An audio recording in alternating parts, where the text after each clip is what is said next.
Welcome back to this online classes with me, Vaishnavi. Now today we will see the very favorite topic of everyone, that is nouns in detail. So let us start. What are nouns? Noun is name of person, place, animal or thing. That's a basic definition. यही आपने पढ़ा होगा. But इससे भी कहीं ज़्यादा चीज़ें हैं नाउन में, और वो क्या है? नाउन जो भी इस दुनिया में है, हर चीज़ का नाम होता है, इसलिए हर चीज़ नाउन होती है. तो ये इजी एग्जांपल्स हैं जहाँ पर आप देखेंगे कि कोई भी ऐसी चीज़ है ही नहीं जो बची है नाउन की कैटेगरी में आने से. अब क्योंकि इतनी सारी चीज़ें हैं नाउन के अंडर, तो नाउन को कैटेगराइज करना भी ज़रूरी है, वरना लोग पढ़ेंगे कैसे. तो जितने भी चीज़ों के कॉमन नाम हैं, जैसे अगर हमने कहा मेटल्स एक कॉमन नाम है, पर मेटल्स के अंदर कौन कौन से पदार्थ आते हैं, धातुएं आती हैं, वो है आयरन, सिल्वर. जो भी मेटल्स हैं जब पर्टिकुलर नाम दे देंगे तो प्रॉपर हो जाएगा. जैसे हमने बोला पीपल तो लोग, लेकिन पीपल में अगर हमने बोला राधा, राम, श्याम, जब पर्टिकुलर नाम दे दिया तो वहीं ये प्रॉपर हो जाता है, और जब कॉमनली लोग बोल दिया तो कॉमन हो जाता है. That's it. नेक्स्ट, कॉमन और प्रॉपर को स्पॉट कैसे करेंगे? देखिए, जब भी आप आंसर पूछें व्हाट इट इज़, क्या है वो, लोग हैं वो. लेकिन अगर आप क्वेश्चन पूछते हैं what's it's name, what is it's name, तब जो जवाब आता है वो प्रॉपर नाउन. लेकिन उसका नाम क्या है? वो आदमी है, लेकिन उसका नाम क्या है? जब नाम का जवाब आए तो वो क्या होता है? वो प्रॉपर नाउन होता है. नेक्स्ट आता है एब्स्ट्रैक्ट नाउन. एब्स्ट्रैक्ट नाउन वो होते हैं जिन्हें हम सी नहीं कर सकते, मतलब ना हम देख सकते हैं ना हम टच कर सकते हैं, only we can feel. For example bravery, joy, determine. अब कौन यूज़ करता है एब्स्ट्रैक्ट नाउन को? तो हाँ, बहुत लोग यूज़ करते हैं एब्स्ट्रैक्ट नाउन को, स्पेशली जो राइटर्स होते हैं, पोएट्स होते हैं, ये लोग एब्स्ट्रैक्ट मतलब फीलिंग्स को बहुत ज़्यादा यूज़ करते हैं. नेक्स्ट होता है आपका कॉन्क्रीट नाउन. ये क्या है? जैसा कि वर्ड बता रहा है, which we can see and touch. अब इसके बारे में कौन गौर करता है? कॉन्क्रीट नाउन यूज़ कहाँ होते हैं? जब एब्स्ट्रैक्ट आइडिया रखना है और उसको डायरेक्ट नहीं बताना है, तो हम किसके थ्रू बोलेंगे? कॉन्क्रीट नाउन के थ्रू बोलेंगे. आइडिया एब्स्ट्रैक्ट शो करने के लिए तो क्रिएटिव राइटर्स कॉन्क्रीट नाउन्स भी यूज़ करते हैं, और हम भी अपने डे टू डे लाइफ में बहुत सारे कॉन्क्रीट नाउन से होकर गुजरते हैं. Collective nouns. कलेक्टिव नाउन्स वो हैं जो ग्रुप को डिनोट करते हैं. फॉर एग्जाम्पल, अगर हम ये ना बोलें ग्रुप ऑफ सिंगर्स, तो हम क्या बोल सकते हैं? क्वायर. तो ऑफकोर्स कलेक्टिव नाउन बहुत वास्ट है, ये भी हम देखेंगे. फिर इसके बारे में कौन ध्यान देता है? इसके बारे में हम सबको ध्यान देना चाहिए. क्यों? क्योंकि इसमें बहुत बड़ा कन्फ्यूजन होता है. कलेक्टिव नाउन वैसे तो ग्रुप होता है, लेकिन इसे हमेशा सिंगुलर ट्रीट किया जाता है. कब तक? जब तक वो सब एक सेंस दे रहे हों.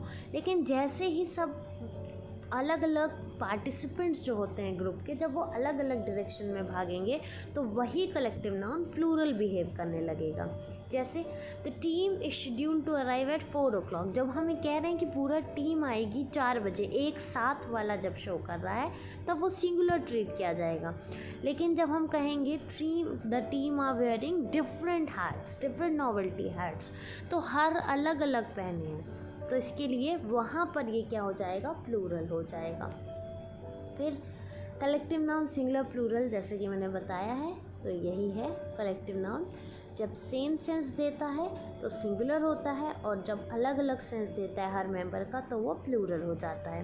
कंपाउंड नाउन, ये अलग जब 2 वर्ड से बना हो तो वो क्या हो जाता है? कॉम्पाउंड नाउन हो जाता है. हमें इसके बारे में ध्यान देना चाहिए. क्यों? क्योंकि कंपाउंड नाउन 2 वर्ड से बना है. कुछ होते हैं जो हाइफन से जुड़े होते हैं, हाइफन जो आप लोग डैश बोलते हैं. कुछ होते हैं जो अलग अलग होते हैं, कुछ एक साथ जुड़ के आके सिंगल वर्ड हो जाते हैं. तो जब हमें इनका प्लूरल बनाना होता है, तो हमें कौन सी वाले वर्ड का प्लूरल बनाना होता है, इसमें कन्फ्यूजन हो जाती है. जैसे ब्रदर इन लॉ है, तो उसको प्लूरल कहाँ बनाएंगे? लॉ का तो लॉ तो रिलेशन है, उसको प्लूरल नहीं करना है. प्लूरल किसको करना है? ब्रदर को, ब्रदर्स इन लॉ, ना कि ब्रदर इन लॉस. तो ये ध्यान देना होता है हमें कॉम्पाउंड नाउन में, इसलिए कॉम्पाउंड नाउन भी ज़रूरी है। अब यहाँ देखिए वाटर बॉटल में हम वाटर्स बॉटल्स नहीं बोलेंगे बल्कि वाटर बॉटल्स बोलेंगे। तो ये सब चीज़ें ध्यान देनी होती है। फिर जेंडर स्पेसिफिक नाउन, आप सब जानते हैं कि नाउन डेफिनेटली 2 जेंडर क्लास में वैसे तो डिवाइड किए जाते हैं, और वैसे देखा जाए तो 4 होते हैं। पहला masculine, feminine, common, neuter gender. अब इसका ध्यान क्यों देना चाहिए? सबसे पहले तो जैसे हमने बोला 2 कंपाउंड नाउन के केस में चेयरमैन है तो उसका फीमेल चेयर वेमेन, लेकिन अगर आपको क्लियर नहीं है तो आप क्या यूज़ कर सकते हैं, चेयर पर्सन। तो ये सब ज़रूरी है नाउन्स बोलने के लिए, इसीलिए जेंडर स्पेसिफिक नाउन भी एक बार उस नाउन के टॉपिक के अंडर उसमें भी गो थ्रू होना बहुत ज़रूरी है। अब आता है काउंटेबल नाउन, काउंटेबल नाउन्स। तब से हम लोग बात कर रहे थे कि कहाँ पे प्लूरल करना है, कहाँ पे सिंगुलर। जब आप काउंट करेंगे तभी तो नंबर सिंगुलर या प्लूरल होगा। तो कई सारी चीज़ें हैं जिसे हम काउंट कर सकते हैं, लेकिन फीलिंग्स हुई, जो गैशियस स्टेट में चीज़ें हैं, तो वो चीज़ें हम ऐसे नंबर्स पे काउंट नहीं कर सकते हैं। मेजरमेंट पॉसिबल है पर काउंटिंग पॉसिबल नहीं है, तो वो अनकाउंटेबल में आ जाते हैं। एग्जाम्पल जैसे डॉग है तो उसका डॉग्स, ऑक्सीजन का ऑक्सीजन्स नहीं होगा, पेशेंस का पेशेंसेस नहीं होगा। तो ये सब चीज़ें जो है वो ध्यान देने वाली होती हैं। अब जैसे कुछ वर्ड्स हैं, जैसे प्लूरल नाउन के साथ हम नंबर ऑफ यूज़ करेंगे, लेकिन जब सिंगुलर नाउन है तो amount of water, number of pens. तो ये सब चीज़ें ध्यान देने वाली होती हैं। Use fewer with plural noun, fewer number of people. लेकिन जब सिंगुलर नाउन है मतलब अनकाउंटेबल नाउन है तो हम उससे क्या साथ क्या यूज़ करेंगे, लेस। ये सब चीज़ें जो है वो ध्यान दी जाती हैं। अब होता है जेरेंट। अब जेरेंट क्या है, ये ING form of the noun है, मतलब वो नाउन्स जो आईएनजी में एंड हो रहे हैं। वैसे तो ये बेसिकली वर्ब होते हैं, लेकिन एज अ नाउन सेंटेंस में यूज़ होते हैं, इसीलिए जेरेंट को भी नाउन कहते हैं। ये यूजुअली सब्जेक्ट बन के आते हैं सेंटेंस में। जैसे वॉकिंग इज़ हिज हॉबी, तो चलना उनका क्या है, शौक है, तो एज अ सब्जेक्ट आया चलना, और यहाँ पे चलना नाउन है ना कि क्रिया है। तो ये होता है जेरेंट, तो इसीलिए इसे नाउन कहते हैं। ये होते तो वर्ब हैं लेकिन आईएनजी फॉर्म बनकर एज अ सब्जेक्ट यूज़ किए जाते हैं। ये एक्शन ही रिप्रेजेंट करते हैं लेकिन सब्जेक्ट बन के। अब ये जेरेंट है क्या और क्यों है, तो देखिए जेरेंट है शॉर्ट और स्मूदर सेंटेंस बनाने के लिए। Walking is his hobby easily बन गया सेंटेंस, पर अगर हम कहें he loves to walk and it is his hobby, तो सेंटेंस कॉम्प्लिकेट हो गया है और लॉन्ग भी हो गया है। इसलिए जेरेंट प्रेजेंट डे सिनेरियो में यूज़ किया जाता है सेंटेंस को स्मूथ बनाने के लिए। अब आता है वर्बल नाउन, जैसा कि ये भी है वर्ब से ही डिराइव हुआ है।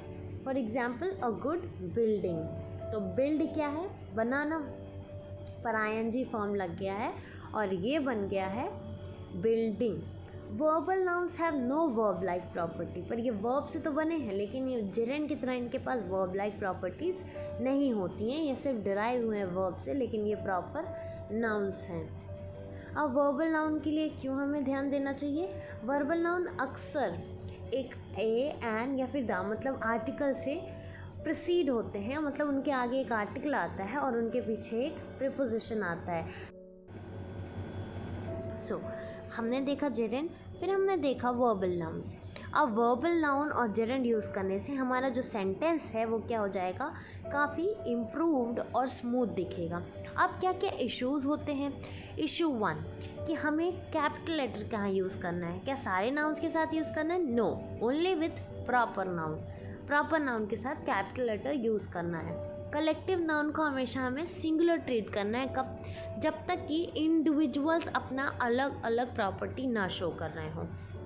तीसरा, देखना है हमें नाउन फ्रेज का सब्जेक्ट जो है उसके हिसाब से हमें उसका वर्ब यूज़ करना है। जैसे spit fires 9 yard belt of bullets, अब यहाँ पे आपको बुलेट दिखेगा तो आपको लगेगा कि ये प्लूरल है, तो नहीं, ये गलत है।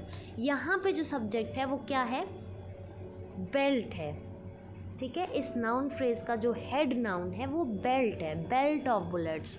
तो कलेक्टिव नाउन देख रहे हैं आप, बेल्ट ऑफ बुलेट्स। तो यहाँ पे इसको हम सिंगुलर ट्रीट करेंगे, मतलब जो सेंटेंस है वो गलत है, गिव ना होकर वो क्या हो जाएगा, गिव्स हो जाएगा। तो सही सेंटेंस क्या है, the spit fires 9 yard belt of bullets gives us the term 9 full yards.